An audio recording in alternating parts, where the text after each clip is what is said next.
आता हिंदुत्व हा विषय घेतला की स्वातंत्र्यवीर सावरकरांना अभिनिवेश असायचा. मोठ्या अभिनिवेशाने ते बोलत असत हिंदुत्वाबद्दल, हिंदूंच्या पराक्रमाबद्दल. हा अभिनिवेश हे महत्त्वाचं आहे. पण अभिनिवेश ह्याला आणखीन एक खोल अर्थ आहे आणि तो म्हणजे हटवादीपणा. अभिनिवेश बोलण्यात असला तर उत्तम, पण आचरणात अभिनिवेश असू नये. मी म्हणतो असंच झालं पाहिजे. हा जर हट्ट आला तर, आक्रस्ताळीपणा आला तर तो अभिनिवेश निश्चितपणे क्लेशदायक आहे. हा आक्रस्ताळीपणा अभिनिवेशाचंच उग्र रूप आहे. उदार म्हटले ना अलीकडल्या श्लोकामध्ये, मंत्रामध्ये, ते उदार म्हणजे मोठ्या प्रमाणात असणं.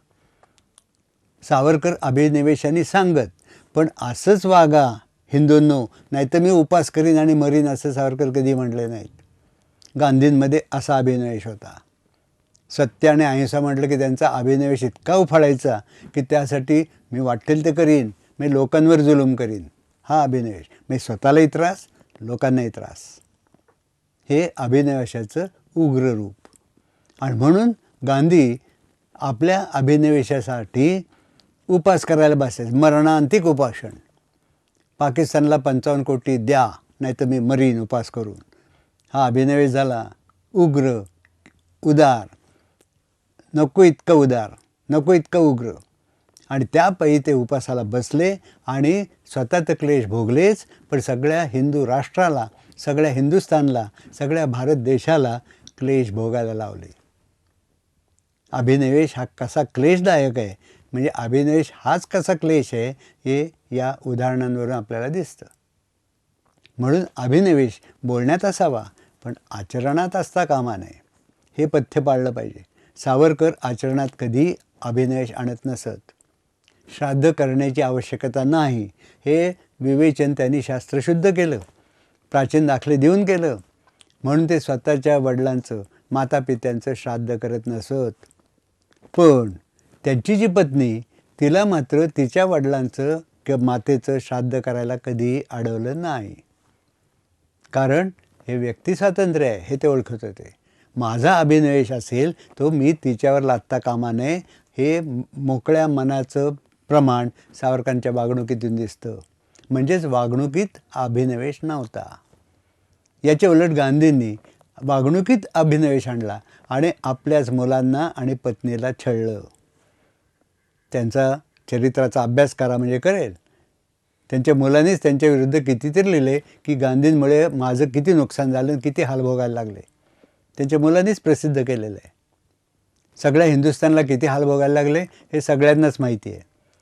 नीट स्वतंत्र विचार केला तर प्रत्येकाचे डोळे उघडतील, इतके हाल हिंदूंनी भोगलेले आहेत, हिंदू राष्ट्राने भोगलेले आहेत. हे सगळे क्लेश हे का झाले, तर हा महत्त्वाचा अभिनिवेश म्हणून. अभिनिवेशाने सावरकर सांगत होते, मुसलमानांचा अनुनय करू नका, ते देशाचा तुकडा वेगळा तोडून मागतील. गांधींना त्यांनी 1927 साली सांगितलं होतं. गांधीने ऐकलं नाही, काँग्रेसने ऐकलं नाही, एकूणच हिंदूंनी ऐकलं नाही. त्या अभिनिवेशाने सांगूनसुद्धा हिंदू ऐकत नाहीत, म्हणून सावरकरांना क्लेश झाले. त्यांनी पचवली ही गोष्ट वेगळी, क्लेश व्हायचे ते झालेच. आणि ते क्लेश इतके झाले की हे माझं सांगितलेलं ऐकलं नाही म्हणून हिंदुस्थानचं विभाजन झालं. हे सावरकरांनी स्वतःच्या डोळ्यांनी बघितलं, बघावं लागलं. क्लेश झाले.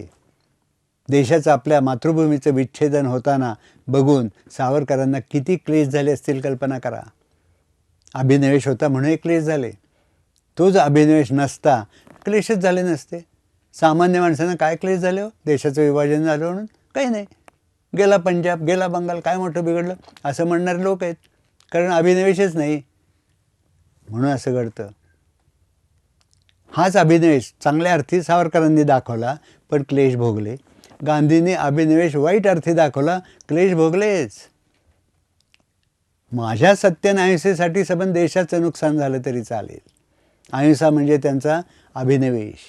आणि म्हणून त्यांनी म्हटले, स्वातंत्र्य नाही मिळालं तरी चालेल, पण अहिंसा सोडता कामा नये. हे अभिनिवेश आहे. तुझ्या अभिनिवेशापायी सगळ्या हिंदू राष्ट्राला, सगळ्या हिंदुस्थानला पारतंत्र्यात राहावं लागेल, हे चालेल. पण हे चालेल असं गांधींचं मत होतं. नकोच स्वातंत्र्य, पूर्ण स्वातंत्र्य नकोच, हे अभिनिवेशाने गांधी म्हणायचे. 1930 साली सावरकर तर 1900 साली सावरकरांनी सांगितलं संपूर्ण स्वातंत्र्य पाहिजे म्हणून, आणि 1930 सालपर्यंत काँग्रेस ते मानत नव्हती. 1930 साली काँग्रेसने ठराव आणला संपूर्ण स्वातंत्र्याचा. त्याला गांधींनी विरोध केला. कशाला पाहिजे संपूर्ण स्वातंत्र्य? इंग्रजांच्या साम्राज्याच्या अंतर्गत एक वेगळं देश एवढं आम्हाला पुरे, असं गांधी म्हणत होते. अभिनिवेशाने, अभिनिवेश कसा दोन्हीकडे लवचिक आणि दोन्हीकडे वाईट फळं देतो बघा, हा अभिनिवेश. मुसलमानशी एकी झालीच पाहिजे, स्वातंत्र्य नाही मिळालं तरी चालेल, हा अभिनिवेश. मुसलमानचे लाड पुरवलेच पाहिजेत, कारण आम्ही हिंदू मोठे भाऊ, ते धाकटे भाऊ, धाकट्या भावाचे लाड पुरवायचे, म्हणून अभिनिवेश. म्हणून देश तोडून दिला. फळ काय मिळालं? हिंदूंचंच नुकसान, अतोनात हाल झाले हिंदूंचे, लाखो लोक मारले गेले. गांधींच्या एका अभिनिवेशा गुणामुळे हिंदुस्थानचं अतोनात नुकसान झालं, अतोनात क्लेश भोगायला लागले. म्हणून अभिनिवेश हाच क्लेश आहे असं पतंजली म्हणतायत. हे काही चुकीचं नाही. आणि हा अभिनिवेश मुरलेला, अंगात मुरलेला असतो, आणि म्हणून तो गांधींच्याही अंगात मुरलेला होता, सावरकरांच्या अंगात मुरलेला होता. दोघांची फळं विपरीत झाली, क्लेशकारक दोघांनाही झाली, पण गांधींचे कर्माची फळं सबंध हिंदुस्थानला भोगायला लागली, सावरकरांच्या कर्माची फळं त्यांना एकट्याला भोगायला लागली.